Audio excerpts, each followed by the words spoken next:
So I think he's riding a Yamaha R1 right now. Our fastest qualifier with a 1 minute 41.6 based on yesterday's qualifying session. Alongside him is Mickey Mazza, rider number 888, also from the Super A division. He qualified with a 1 minute 42.741 from yesterday. Back of the grid. So we will see if race official will move him. Kasi once na pinayagan siya mag-start, considered as pinayagan siya. But I'm sure other riders will protest.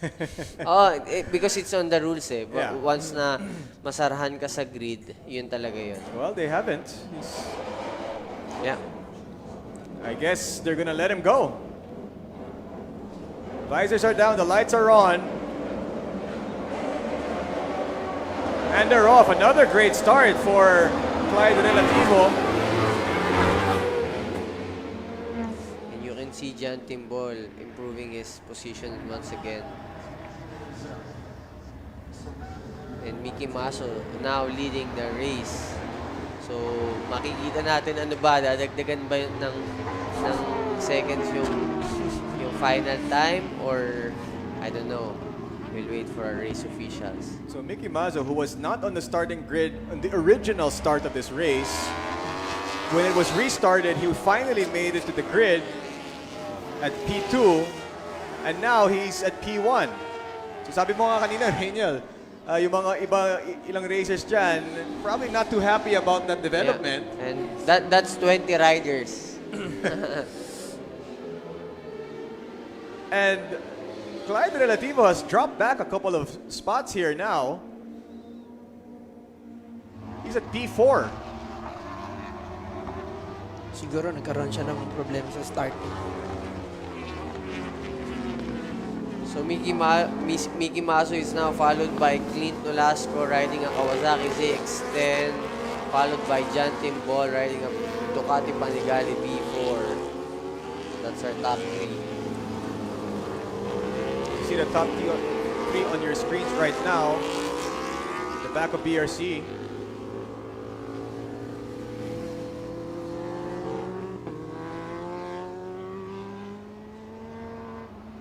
Transponders right now. And the top four on your screens, crossing the start-finish line. As Mazo still leading the way, heading into turn number 1.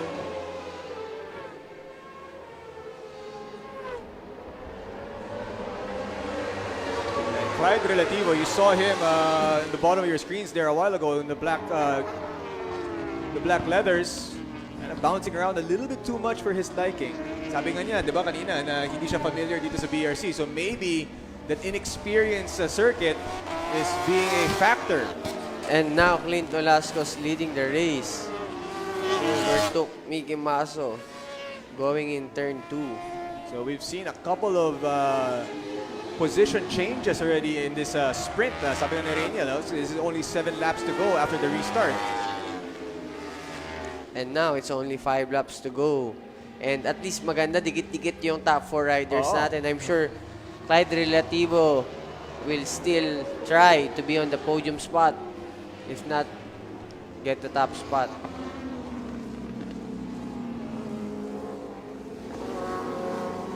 Here's the top 4 riders. And there's an incident once again here, but it looks like it's just a stalled bike. Kailangan nila ng yellow flag.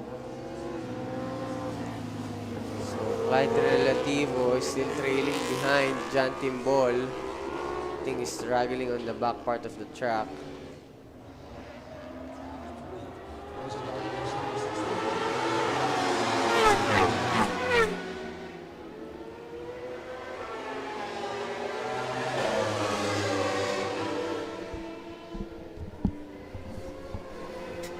And here we have it. Clint Nolasco, Mickey Mazzo, John Timbol, Clyde Relativo. Those are the top 4. Not separated by much.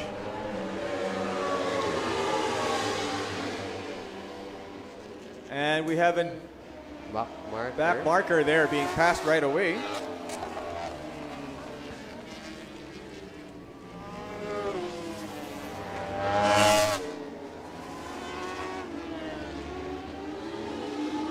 So ito pa yung isang challenging part, no, para sa mga Pirelli Cup racers natin.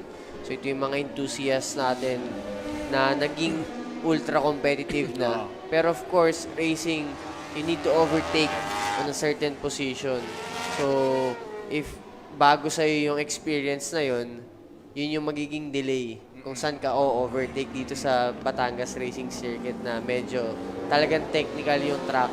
And kailangan mo pumili ng tamang spot to pull it off.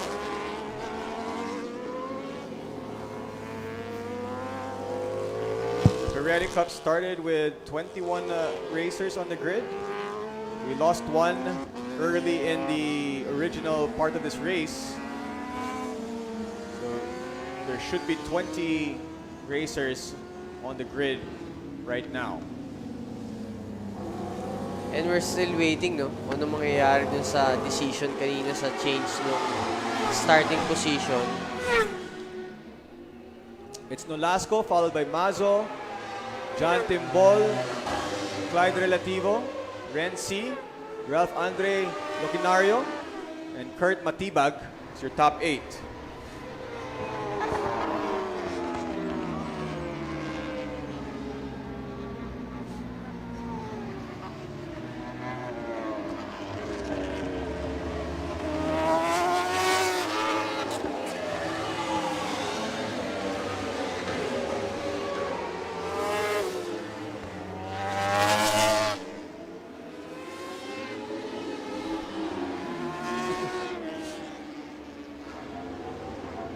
Top 4 still very close to each other. You're just joining us. Clyde Relativo was ahead. He's at bike number 515, but he's dropped down now to P4.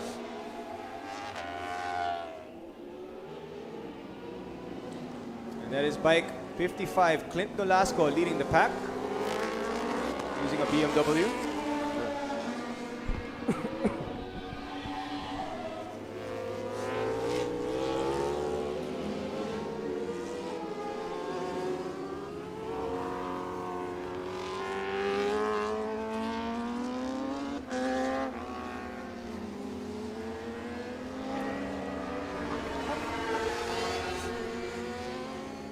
Ganda, no? 1, 2, 3, 4.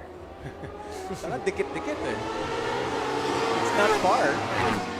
So 2 laps to go for these 4 riders. Nolasco, Mazo, John Timbol, Clyde Relativo, Justin Guche, Renzi, Geronimo David. Looks like John Timbol pull it off on turn 1.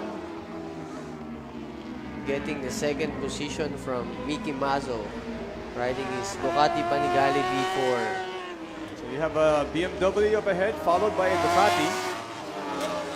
So 2 laps to go pa, and looks like John Timbol is very aggressive. Mukhang kaya pa niyang kunin ang top spot from Clint Nolasco. Oo, may last 2 laps pa eh. Kawasaki versus Ducati for Pirelli Cup 1. And Clyde Relativo trailing behind Mickey Mazo.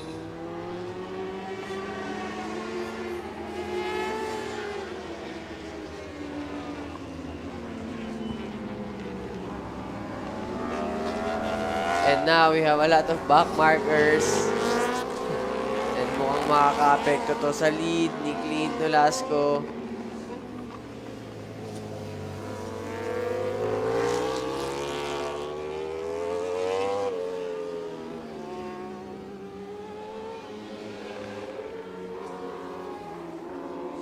Top 4 riders approaching their last lap.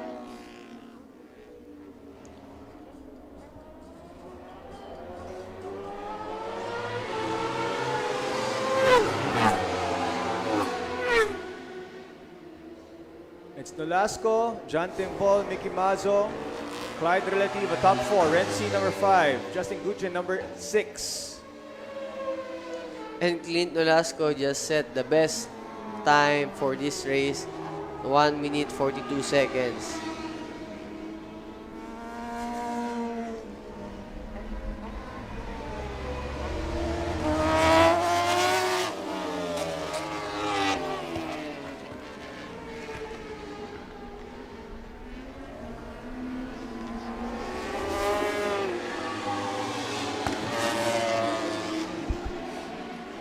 And you see that front tire coming up on some parts of this track.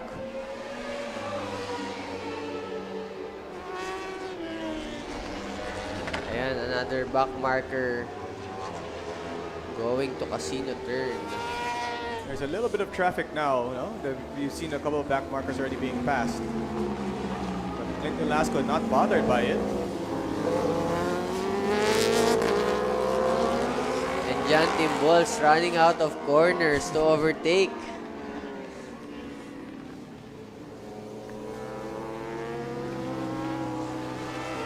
Let's see if he can pull niya yung trigger on the last corner.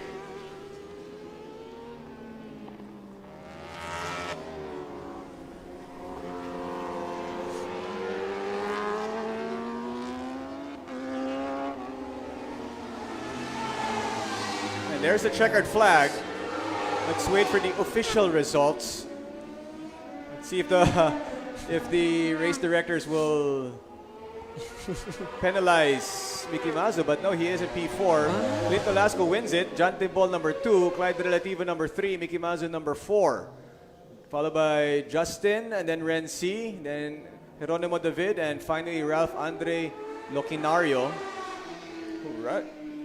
Ralph is actually in the Rookie Cup, and he manages to finish in the top 6 in this race. And there's the restart highlights. Mickey Mazzo had a nice start to this race.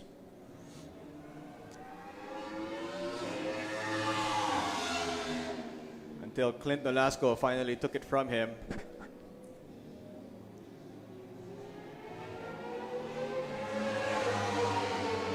So ito yung mga magandang learning for our Pirelli Cup racers, that you really need to line it up para magkaroon ka ng chance to overtake.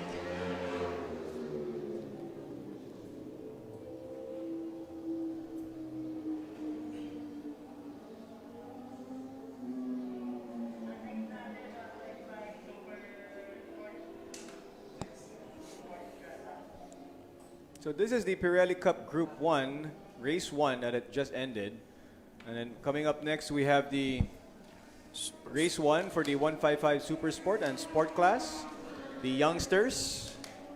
We have a bunch of teenagers going to be going at each other in that race. I'm sure another close race between